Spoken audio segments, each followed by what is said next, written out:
अफगानिस्तान की सरहद पर अमेरिकी फौज खड़ी है और वो किसी का इंतजार कर रही है। थोड़ी देर में टोनी नाम का एक शख्स आता है जो हथियार बनाने का माहिर है। वो फौज को एक ऐसी मिसाइल दिखाता है जो पूरे मुल्क को तबाह कर सकती है। टोनी वहाँ एक बड़ा सौदा करने आया है जिससे वो और भी अमीर बनने वाला है। सौदे के बाद टोनी वहाँ से निकलने लगता है, तभी कोई उसकी गाड़ी चुराने की कोशिश करता है। फौजी उसे बचाने दौड़ते हैं मगर दुश्मन उन सभी फौजियों को मार देते हैं। टोनी जान बचाने के लिए गाड़ी से बाहर निकलता है, तभी उसके पास रखा बम अचानक फट जाता है और वो जख्मी हो जाता है। इससे एक दिन पहले की कहानी दिखाई जाती है जब टोनी को सबसे बेहतरीन हथियार बनाने वाले का खिताब दिया जा रहा था। असल में ये कंपनी उसके बाप ने अपने दोस्त के साथ मिलकर शुरू की थी, मगर टोनी उस जगह मौजूद नहीं था। वो एक जुआ घर में था जहाँ उसका इनाम लेने वाला शख्स आकर उसे इनाम देता है। टोनी कहता है इसे रखने की जगह नहीं है। टोनी इनाम वहीं छोड़कर चला जाता है। एक पत्रकार उससे पूछती है कि क्या वो खुश है कि उसके हथियार इतने जानलेवा हैं। टोनी कहता है हाँ खुश हूँ,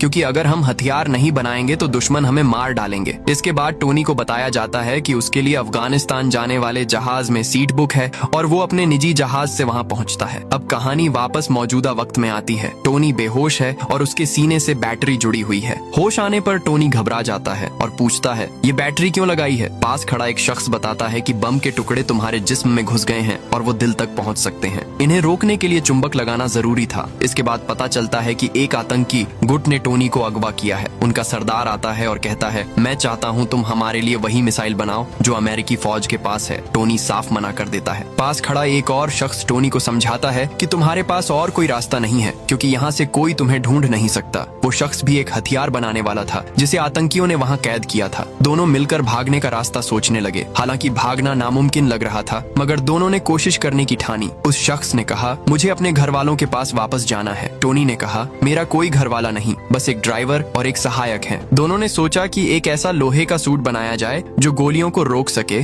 ताकि बाहर निकलने पर अगर दुश्मन हमला करे तो वो बच सकें और भाग सकें। उस शख्स ने टोनी को बताया कि जो चुंबक तुम्हारे जिस्म में लगा है उसे बैटरी से चला सकते हैं, मगर उस सूट के लिए एक बहुत ताकतवर बैटरी चाहिए थी। दूसरी तरफ आतंकियों का सरदार समझ रहा था कि शायद वो उसके लिए मिसाइल बना रहे हैं, इसलिए वो सामान देता रहा, क्योंकि उसे सामान की असली जरूरत नहीं पता थी। जब सरदार को खबर मिली कि वो सूट बना रहे हैं तो वो गुस्से में आकर उस शख्स को जख्मी कर देता है। टोनी सूट पहनकर उसे चालू करता है और उसमें चुंबक की ताकत भरता है। फिर वो वहाँ मौजूद सभी आतंकियों को खत्म करने लगता है। सूट पहने हुए वो गुफा से बाहर निकलता है और सारे हथियार तबाह करके उड़ जाता है। वो एक रेगिस्तान में गिर पड़ता है जहाँ उसकी टीम उसे ढूंढ लेती है और उसे वापस घर लाती है। वहाँ उसके बाप का दोस्त भी मौजूद है जो उस हथियार कंपनी का हिस्सेदार था। टोनी कहता है कि वो एक प्रेस कॉन्फ्रेंस करना चाहता है। वो पत्रकारों के सामने आकर कहता है कि अफगानियों ने मुझे अगवा किया था और मेरे हथियारों से बहुत तबाही हो रही है, इसलिए अब मैं ये कंपनी बंद कर रहा हूँ और आगे से ऐसे हथियार नहीं बनाऊंगा। उसके बाप का दोस्त सबके सामने कहता है कि टोनी अभी ठीक नहीं है,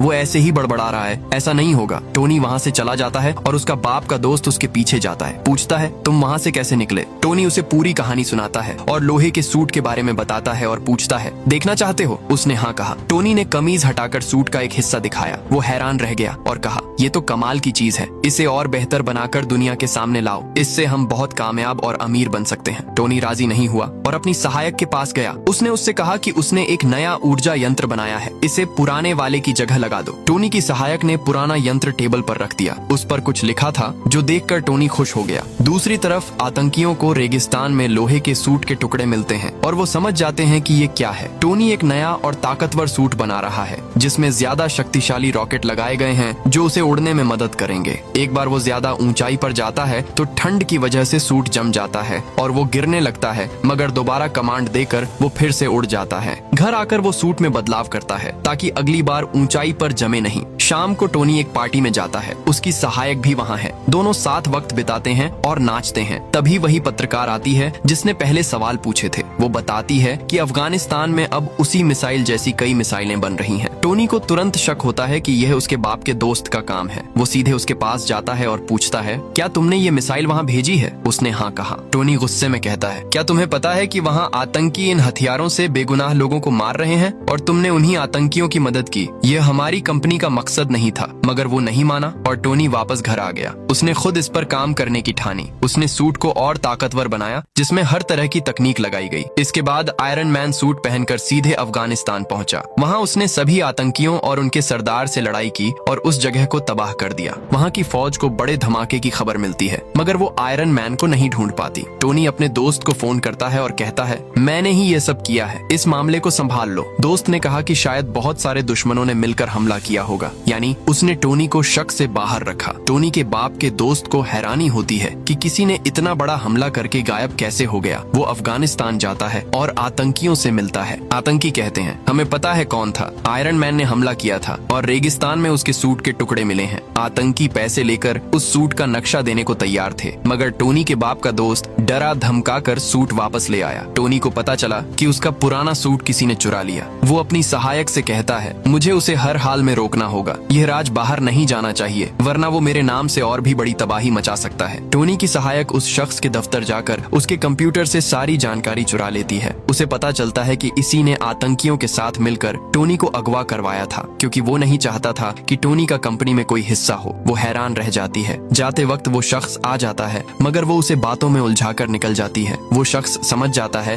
कि इसने कंप्यूटर हैक किया है। बाहर एक और इंसान आता है जो टोनी से मिलवाने की बात करता है। दूसरी तरफ टोनी के बाप का दोस्त घबरा रहा है, क्योंकि उसे पता है कि टोनी अब सब कुछ जान चुका है। उसने कुछ वैज्ञानिकों को एक बड़ा ऊर्जा यंत्र बनाने का हुक्म दिया था। वो गुस्से में टोनी के घर आता है और उसके जिस्म से वो यंत्र निकाल लेता है, जो असल में उसके दिल की जगह काम कर रहा था। उसके बिना टोनी कमजोर पड़ने लगा और ज्यादा वक्त तक जीना मुश्किल था। तभी उसे याद आया कि सहायक ने उसे पुराना यंत्र दिया था। उसने वो जल्दी से लगाया और सूट पहन लिया। टोनी के बाप का दोस्त उस यंत्र को लेकर एक बड़ा लोहे का दानव बनाता है, जिसे उसने आयरन मोंगर नाम दिया। उसमें वो यंत्र लगाया जो टोनी के जिस्म से निकाला था, और वो जागने पर कई गुना ताकतवर हो गया। इसी दौरान असली आयरन मैन भी वहाँ पहुँच जाता है और दोनों के बीच कड़ी लड़ाई होती है। वो लड़ते लड़ते सड़क पर आ जाते हैं। तभी टोनी को याद आता है कि यह सूट अभी पूरी तरह ठीक नहीं है, यानी ऊंचाई पर जाने पर जम जाएगा। वो ऊंचाई पर उड़ने लगता है और आयरन मोंगर उसका पीछा करता है। ऊंचाई पर पहुंचते ही आयरन मोंगर का सूट जम जाता है और वो गिरने लगता है। नीचे आकर वो फिर चालू हो जाता है और आयरन मैन पर हमला करने लगता है। दोनों उसी जगह गिरते हैं जहां वो बड़ा ऊर्जा यंत्र बनाया जा रहा था। टोनी जल्दी से अपनी सहायक से कहता है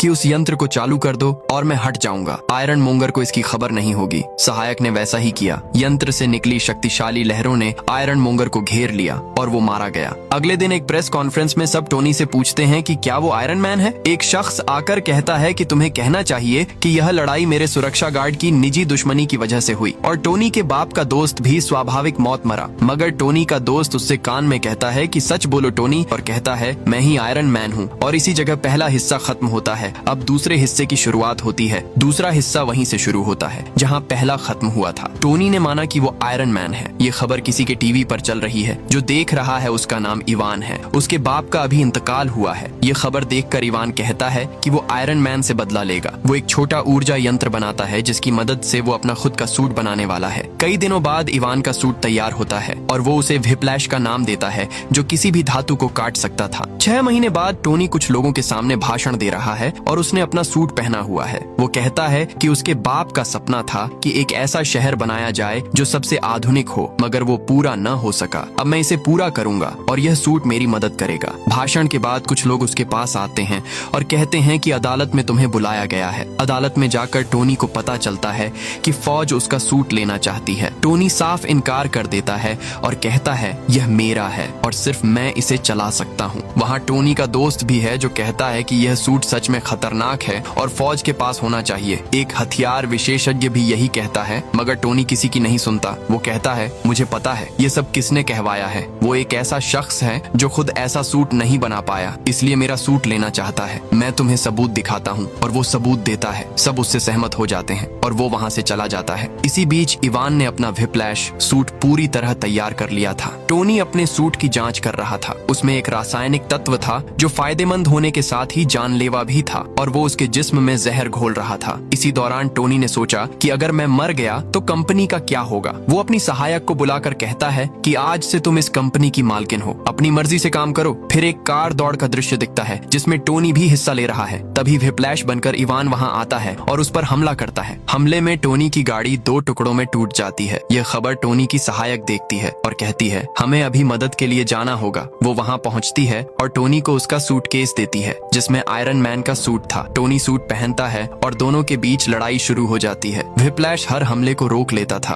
और यह सिलसिला बहुत देर तक चलता है। आखिरकार आयरन मैन पूरी ताकत से हमला करता है और व्हिप्लैश घुटनों पर आ जाता है और पकड़ा जाता है। थोड़ी देर बाद टोनी थाने जाकर इवान से पूछता है कि तुमने मुझ पर हमला क्यों किया। वो चुप रहता है। टोनी कहता है कि तुम्हारी तकनीक वाकई कमाल की थी, तुम फौज को बेचकर अमीर बन सकते थे। ये कहकर वो चला जाता है। फिर एक ऐसा शख्स आता है जो इवान जैसा दिखता था, यहाँ तक कि उसकी पोशाक भी वैसी ही थी। उसे जेल में बंद किया गया ताकि सबको लगे कि इवान को फांसी दे दी गई और असली इवान को एक बड़े अपराधी ने छुड़ा लिया। सबको लगा कि इवान मर गया। वो अपराधी एक बड़ी कंपनी का मालिक था और टोनी का सबसे बड़ा दुश्मन था। वो चाहता था कि वो भी आयरन मैन जैसे कई सूट बनाए और पूरी फौज खड़ी करे। उसने इवान को इसी काम के लिए जेल से छुड़ाया था। दूसरी तरफ टोनी के सूट का रासायनिक तत्व उसे तकलीफ दे रहा था और उसका जिस्म में जहर बढ़ रहा था। इसे अनदेखा करते हुए टोनी अपना जन्मदिन मनाता है। वो नाचता है। तभी उसका दोस्त आकर कहता है कि अगले दिन फौज तुम्हें या तुम्हारा सूट लेने आएगी। दोस्त परेशान होकर टोनी का पुराना सूट पहन लेता है और दोनों में भिड़ंत हो जाती है। दोनों सूट पहने आपस में लड़ते हैं और दोनों अपने हाथों से लेजर छोड़ते हैं। दोनों की किरणें आपस में टकराती हैं और एक बड़ा धमाका होता है। दोस्त पुराना सूट लेकर चला जाता है मगर टोनी वहीं रह जाता है। फिर एक आंख वाला शख्स टोनी के पास आता है और कहता है तुम्हारे बाप के बहुत सपने थे और तुम क्या कर रहे हो। टोनी कहता है तुम कौन हो, मुझे क्या कहने आए हो। उसने कहा मैं तुम्हारे बारे में सब जानता हूँ। वो लड़की जो तुम्हारी कंपनी में आई थी वो मेरी जासूस थी और मुझे तुम्हारी सारी खबरें देती थी। फिर वो कहता है मैं तुम्हें नुकसान नहीं पहुंचाना चाहता, बस यही चाहता हूँ कि तुम एक ऐसा सूट बनाओ जो पूरी दुनिया के काम आए और तुम्हारे बाप का सामान तुम्हारे पास है, उसे ले लो। टोनी सारा सामान लेकर खोजबीन करता है और उसे अपने बाप के शहर के सपने का पूरा खाका मिलता है। उसमें एक खास धातु का नक्शा छुपा था जिसे पहचान कर टोनी एक नया और बेहतर ऊर्जा यंत्र बनाता है। उससे वो एक नया सूट बनाता है जिसे वो मार्क 6 नाम देता है। इसी दौरान इवान का फोन आता है जो कहता है मैंने अपने दुश्मन के साथ मिलकर एक ताकतवर सूट बनाया है, देखते हैं कौन जीतता है। और वो खुलासा कर देता है कि उन्होंने वो सूट किस तरह बनाया जो टोनी के दोस्त ने लेकर फौज को दिया था। उसमें दुश्मन और इवान ने बड़े बदलाव किए थे जो कई लड़ाइयां लड़ सकता था। दूसरी तरफ टोनी का दुश्मन यानी उस कंपनी का मालिक भाषण दे रहा है और कह रहा है कि मैंने लोहे के फौजी बनाए हैं, यह आयरन मैन का दौर है। मगर टोनी जानता था कि इवान किसी का भी सगा नहीं है। वो उस कंपनी मालिक के पास जाता है और कहता है इवान तुम्हें धोखा देगा, वो तुम्हारी सारी फौज अपने काबू में कर लेगा। और वैसा ही हुआ। इवान ने सभी सूटों पर कब्जा कर लिया और नए बनाए लोहे के फौजी भी बेकाबू हो गए। टोनी कहता है तुमसे पहले ही कहा था, अब जाकर अपनी फौज पर काबू करो। मगर बहुत देर हो चुकी थी। जासूस वहां पहुंचती है जहां इवान सब कुछ काबू कर रहा था। फिर आयरन मैन वहां आता है और सभी लोहे के फौजियों को खत्म करता है। तभी व्हिप्लैश और ज्यादा ताकतवर होकर सामने आता है। आयरन मैन उस पर हमला करता है मगर वो बेअसर था। व्हिप्लैश और मजबूत हो गया था। फिर टोनी को याद आया कि जब 2 लेजर आपस में टकराई थीं तो बड़ा धमाका हुआ था। वो अपने दोस्त से कहता है चलो फिर से वैसा करते हैं। दोनों ने वैसा ही किया और एक जोरदार धमाका हुआ जिसमें व्हिप्लैश वहीं खत्म हो गया। इसके बाद वही एक आंख वाला शख्स टोनी के पास आता है और कहता है एक अच्छी खबर है तुम्हारा, आयरन मैन सूट अवेंजर्स ने मंजूर कर लिया है, मगर माफ करना तुम्हें उस टीम में नहीं लिया गया, तुम्हें पर्दे के पीछे काम करना होगा। टोनी कहता है कोई बात नहीं, मैं मान जाता हूँ, मगर इस काम का इनाम चाहिए। फिर देखा जाता है कि अदालत के लोग टोनी और उसके दोस्त को इनाम देते हैं और कहते हैं तुमने पूरी दुनिया को बचाया। और इसी जगह दूसरा हिस्सा खत्म होता है। अब तीसरे हिस्से की बात करते हैं। फिल्म एक पुराने वक्त से शुरू होती है जहां एक महिला टोनी को बताती है कि उसने एक ऐसा वायरस बनाया है जिसमें कई ताकतें हैं, यहाँ तक कि जो लोग अपंग हैं वो भी ठीक हो सकते हैं। फिर एक वैज्ञानिक चश्मा पहने वहां आता है और टोनी को कहता है हमारी कंपनी एक बड़ा काम करने वाली है, उसमें बहुत आधुनिक तकनीक इस्तेमाल होगी, तुम हमसे जुड़ जाओ। वो टोनी से बहुत प्रभावित था मगर टोनी ने मना कर दिया। यह दिखाया जाता है कि टोनी एक मानसिक परेशानी में फंसा हुआ था। उस वक्त के हमलों की वजह से जब पूरे शहर पर आयरन मैन फौजियों ने हमला किया था और टोनी उन्हें बचा नहीं पाया था, वो बार बार उसी बात को सोचता था और बीमार पड़ जाता था। उसके दोस्त ने उसे हौसला दिया। आयरन मैन ने सोचा कि अगर दोबारा दोबारा हमला हो तो वो क्या करेगा। इसीलिए उसने लोहे के सूटों की एक पूरी टुकड़ी बनाई और उसे आयरन लीजन नाम दिया। देश में फिर से हमले होने लगे जिनके पीछे मंडारिन था। आयरन मैन का अंगरक्षक भी उन्हीं हमलों में बुरी तरह जख्मी हो जाता है। टोनी उसे बहुत चाहता था, इसीलिए वो आपा खो बैठता है। वो प्रेस कॉन्फ्रेंस में कहता है कि अगर ये हमले बंद नहीं हुए तो मंडारिन को मजा चखाऊंगा। मंडारिन को यह नागवार लगता है और वो टोनी के घर को निशाना बना लेता है। पूरा घर तबाह हो जाता है। वहाँ वो महिला भी थी जिसने वायरस बनाया था। आयरन मैन सूट पहनकर उस महिला को बचाकर निकलता है, मगर सूट में खराबी आ जाती है। वो जहाँ जाना चाहता था वहाँ नहीं पहुँच पाता और बर्फबारी वाली एक जगह गिर पड़ता है, मगर सूट में थोड़ी ऊर्जा बची थी जो उसे वापस ले जा सकती थी। दूसरी तरफ लोग सोचने लगते हैं कि घर पर हमले में टोनी मारा गया है, क्योंकि वो उस गांव में एक बच्चे को देखता है और उससे काफी बातें करता है। टोनी को पता चलता है कि उस गांव को भी उसी तरह तबाह किया गया था जैसे उसका घर किया गया था। उसे यकीन हो जाता है कि इसके पीछे मंडारिन है। टोनी जांच शुरू करता है और पता चलता है कि इन धमाकों में हथियार नहीं बल्कि लोहे के सूट पहने ताकतवर इंसान इस्तेमाल हुए। वो मंडारिन का ठिकाना जानने की कोशिश करता है, मगर कुछ पता नहीं चलता। तभी वो बच्चा अनजाने में उसे मंडारिन की जगह दिखा देता है। टोनी ने गांव में कुछ हथियार भी बना लिए थे। वहां पहुंचकर पता चलता है कि मंडारिन वहां था ही नहीं, बस ऐसा दिखाया जाता था। एक शख्स वीडियो बनाकर अपलोड करता था जिसमें ऐसा लगता था कि मंडारिन वहां मौजूद है। यहाँ वही वैज्ञानिक मिलता है जो चश्मा पहने टोनी के पास पहले आया था। वो बताता है कि उसने उस वायरस को खुद पर इस्तेमाल करके खुद को ठीक किया और अब वो पहले से बहुत ताकतवर है, और बताता है कि उसने टोनी की सहायक को अगवा किया है। उसकी तस्वीर दिखाता है और कहता है वो उसकी कैद में है। जिसने वायरस खोजा था वो कई सालों से उसी वैज्ञानिक के लिए काम कर रही थी। जब वैज्ञानिक को पता चला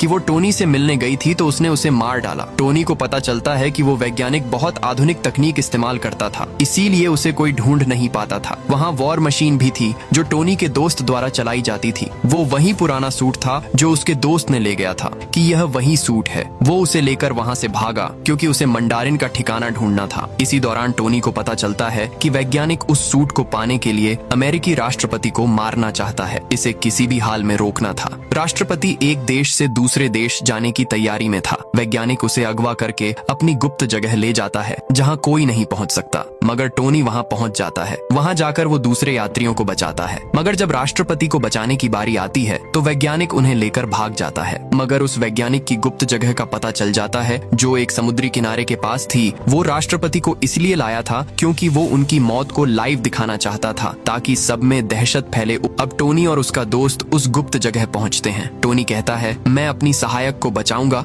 और तुम राष्ट्रपति को बचाओ। आयरन मैन वैज्ञानिक से पहले पहुंच जाता है। दोनों सूट पहने हुए हैं और जबरदस्त लड़ाई होती है। दूसरी तरफ दोस्त राष्ट्रपति को बचाकर सूट में बंद करके कहता है अभी यहाँ से निकलो। आयरन मैन अपनी सहायक को बचाता है मगर वो गिर जाती है। वहाँ आग की लपटें हैं और टोनी डर जाता है कि वो जल जाएगी, मगर उस वैज्ञानिक ने पहले ही उसके जिस्म में एक्सट्रीमिस्ट वायरस लगाया था, इसलिए वो आग से नहीं जली। अब आयरन मैन उस वैज्ञानिक के पास जाता है और दोनों की बड़ी लड़ाई होती है। टोनी देखता है कि ना उसकी फौज काम आ रही है ना उसके हमले। वो एक तरकीब सोचता है। वो अपना सूट उतार कर वैज्ञानिक के ऊपर चढ़ा देता है और उस सूट की खासियत थी कि वो खुद को उड़ा सकता था। टोनी ने वैसा ही किया और सूट फट गया, मगर वैज्ञानिक ने पहले ही वायरस अपने जिस्म में लगाया था, इसलिए वो बच गया, जल गया, मगर अभी भी ताकतवर था। तभी सहायक वहाँ आकर उसे जोरदार तरीके से खत्म कर देती है। आखिरकार वैज्ञानिक मारा जाता है। सहायक टोनी के पास आती है। दोनों एक दूसरे से मिलते हैं। टोनी अपने बाकी लोहे के फौजियों को हुक्म देता है कि खुद को उड़ा दो। आसमान में रंग बिरंगी आतिशबाजी जैसे धमाके होते हैं। फिर यह भी दिखाया जाता है कि पुलिस ने नकली मंडारिन और उपराष्ट्रपति को गिरफ्तार कर लिया। आयरन मैन की शोहरत पूरी दुनिया में फैल गई। फिर बड़े डॉक्टर उसका ऑपरेशन करते हैं। उसके जिस्म से सारे धातु के टुकड़े निकाल दिए जाते हैं। ये सबसे अच्छी बात थी क्योंकि अब उसे ना ऊर्जा यंत्र की जरूरत थी, ना रासायनिक तत्व की